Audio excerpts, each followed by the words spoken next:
안녕하세요. 백석대학교 항공서비스 전공 엄경화 교수입니다. 그동안 창세기, 출애굽기, 레위기, 민수기, 그리고 신명기까지 모세오경을 모두 완독하였는데요. 오늘은 간단히 모세오경에 관한 식사 관련된 퀴즈와 항공 기내식에 대한 퀴즈를 풀어보면서 이해를 넓혀보고자 합니다. 먼저 모세오경을 통해 하나님께서 천지를 창조하신 시작부터 하나님께서 이스라엘 백성들에게 약속의 땅 가나안에 들어가서 지켜야 할 삶의 규범에 대해서 알 수 있었는데요. 오늘은 그 중에서 식문화와 관련된 퀴즈 10문제를 풀어보도록 하겠습니다. 여러분 준비되셨나요?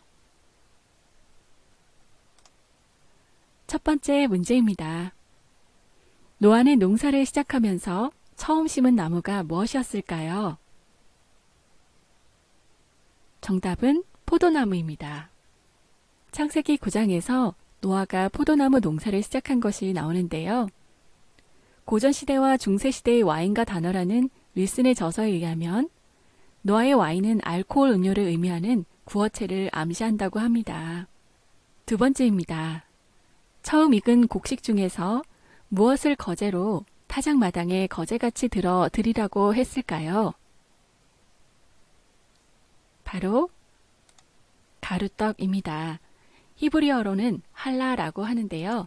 민수기 15장 20절에 너희의 처음 익은 곡식 가루떡을 거제로 타작마당에 거제같이 들어 드리라 라고 얘기하고 있습니다. 유대인이 평소 먹는 빵은 히브리어로 레헴이라고 부릅니다. 예수님이 태어나신 베들레헴이 빵집이라는 뜻이라고 하는데요. 세 번째 문제입니다. 이스라엘 민족이 광야 생활 동안 먹었던 음식은 무엇이었을까요? 만나입니다. 만나는 이것이 무엇이냐 라는 뜻이라고 하는데요. 맨 처음 하늘에서 내려온 그것을 보고 사람들이 그게 무엇인지 몰라 이것이 무엇일까 하고 말한 데서 비롯되었다고 하네요. 네 번째 문제입니다. 유월절과 무교절 기간 동안에는 누룩을 넣지 않은 무엇을 먹도록 했을까요? 네, 정답은 무교병입니다. 출애굽기 23장에 이스라엘 백성들이 애굽을 떠날 때 빵이 발효되기까지 기다릴 시간도 없이 서둘러 떠났다라는 것을 상기시키기 위함이었습니다. 이제 다섯 번째 문제입니다. 모에는 생명이 있으므로 먹지 말라고 했을까요? 정답은 피입니다. 신명기 12장 채소같이 모든 산 동물은 먹되 피에는 생명이 있으므로 피를 먹거나 피가 있는 채로 고기를 먹지 말라고 창세기, 레위기, 신명기에서 말씀하고 있습니다. 여섯 번째 문제입니다. 아브라함이 지나가는 나그네, 사람 셋을 청하여 대접한 것은 무엇일까요? 여러 가지 많은데요. 떡, 엉긴 젖과 우유, 송아지 고기였습니다. 장막문에 앉아 있다가 사람 셋이 맞은편에 서 있었어요. 그들을 보자 아브라함은 영접하고 대접하는데요. 이를 통해서 아브라함이 아들을 약속받게 됩니다. 일곱 번째 문제입니다. 이스라엘이 차지할 아름다운 땅에 대해서 말씀하실 때 이야기하신 과일은 무엇일까요? 바로 포도, 무화과, 석류, 감람나무입니다.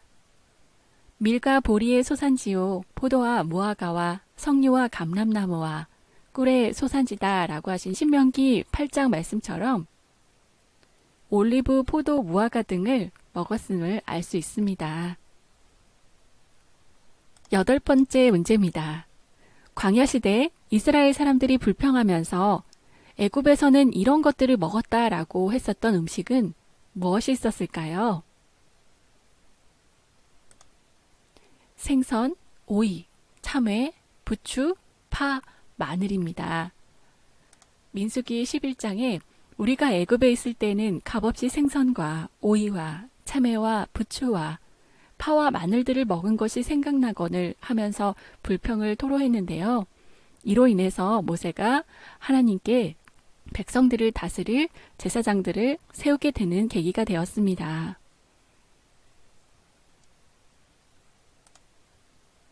아홉 번째 문제입니다. 나시린이 되기로 하나님께 서약한 사람들이 어떤 것을 먹으면 안 되었는데요. 그것은 바로 무엇일까요? 네, 술과 포도입니다. 마지막 문제인데요. 시내산에서 모세와 아론과 나답과 아비후와 이스라엘 장로 70인이 언약을 세우고 그들이 하나님을 뵙고 한 일은 무엇이었을까요? 아주 간단합니다. 먹고 마셨습니다. 출애굽기 24장에 있는데요. 이스라엘이 시내산에 도착해서 모세를 중재자로 하여서 하나님과 언약을 맺을 때 모세는 아론과 나답과 아비후와 이스라엘 장로 70인과 함께 언약을 체결하고 하나님을 뵙고 먹고 마셨습니다. 얼마나 맞추셨나요? 특별히 모세 오경을 식사 문화와 연결시켜서 본 적은 별로 없었는데요. 이렇게 연결해서 살펴보니 말씀 하나하나가 보석같이 숨어있는 것을 알 수 있었습니다. 자, 이번에는 항공 기내식으로 가보도록 하겠습니다. 항공사의 국적에 따라서 또는 노선에 따라 달라지는 다양한 기내식 메뉴들은 여행의 설렘과 행복을 배가시킵니다. 최근에는 실용성을 중시하는 저가 항공사들이 늘어나면서 기내식을 유료 추가 서비스로 제공하는 경우도 많지만요. 장거리 비행을 주로 하는 대형 항공사들은 여전히 더 맛있고 다채로운 기내식 서비스를 제공하는 데 큰 노력과 시간을 들이고 있습니다. 자, 이제 10문제를 풀어보도록 하겠습니다. 첫 번째 문제입니다. 기내식에는 곱빼기가 없을까? 네, 맞습니다. 없습니다. 기내식은 여러 사람들이 함께 제공받는 음식이기 때문에 차이를 두지 않는 것을 원칙으로 하는데요. 식사량이 비교적 많은 사람의 경우에는 남은 식사분을 제공하는 경우도 있지만 배식 후 여유분이 있는 상황에서만 가능합니다. 때때로 좌석을 예약할 때 기내식을 추가 주문하는 승객들이 있는데요. 특별식이 아니라면 기내식 추가 주문은 따로 받지 않고 있습니다. 두 번째 질문입니다. 기내식은 출발지와 도착지 중에서 어느 곳의 시간을 기준으로 제공될까요? 네, 출발과 동시에 준비되는데요. 일부 노선에서는 출발지 기준 식사 시간을 고려하고 있습니다. 일단 비행기가 출발하는 동시에 승무원들은 기내식 준비를 하는데요. 탑승객들이 잠들기 전에 식사를 제공하기 위해서입니다.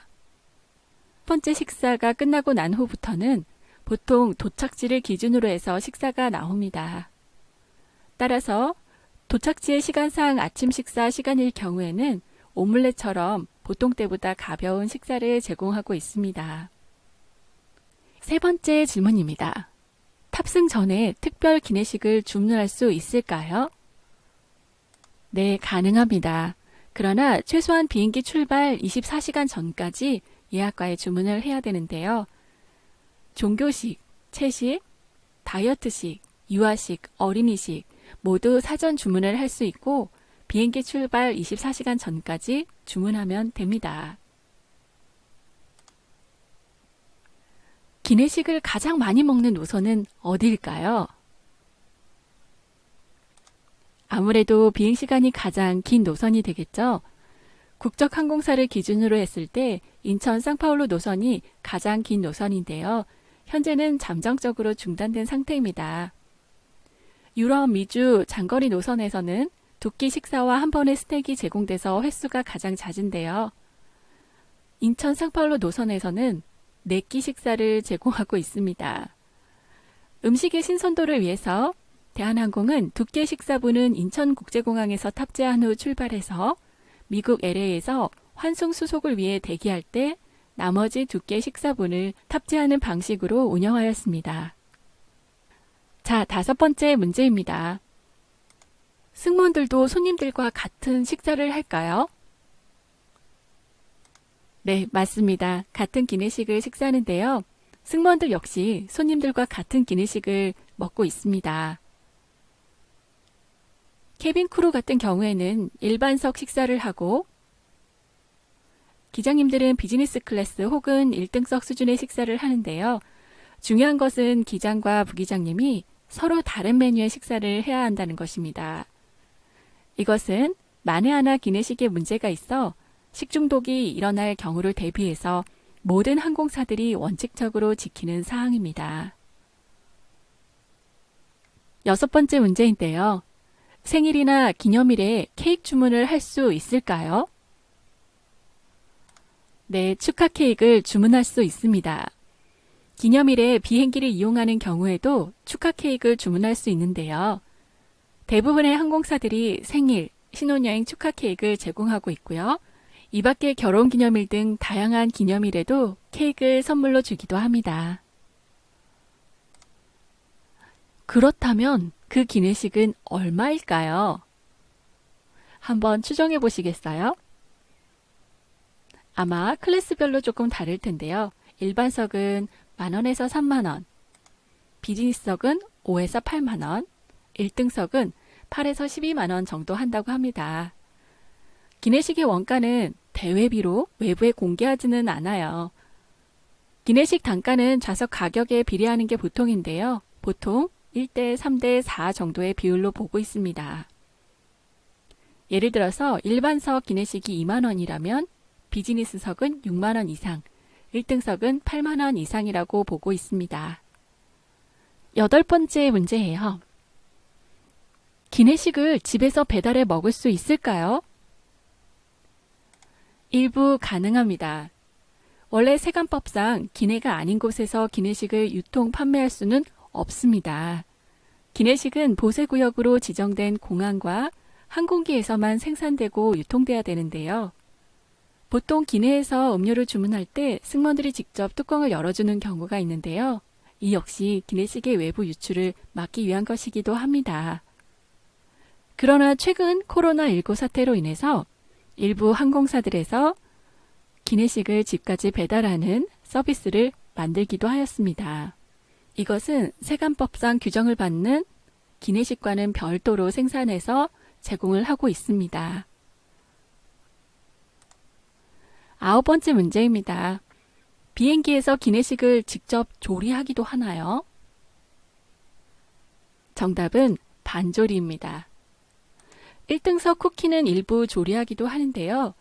각 국제공항에 마련된 조리센터에서 조리하고 따뜻한 음식의 경우에는 반쯤 익힌 상태에서 기내에 탑재하고 승무원이 기내 오븐을 이용해서 완전히 조리해서 내놓습니다.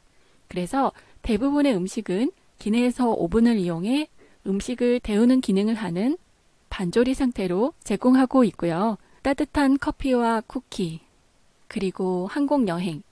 여러분 상상만 해도 마음이 따뜻해지지 않나요?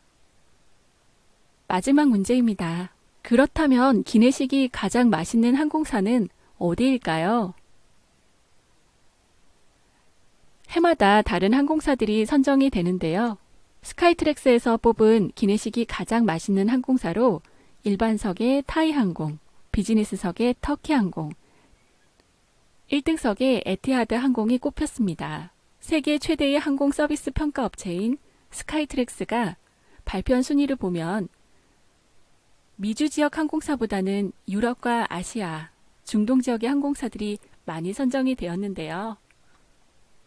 특히 터키 항공의 경우에는 기내에 플라잉 셰프를 탑승시켜서 최대한 신선하고 맛 좋은 기내식을 제공하기 위해서 노력하고 있습니다. 또한 코로나19 시대에 기내식을 먹으면서 가는 비행기 여행이 그리우신 분들을 위해서 태국의 대표 항공사인 타이항공이 코로나19 사태로 불가능해진 항공 여행의 아쉬움을 삼키는 이들을 위해서 재밌는 아이디어를 냈는데요.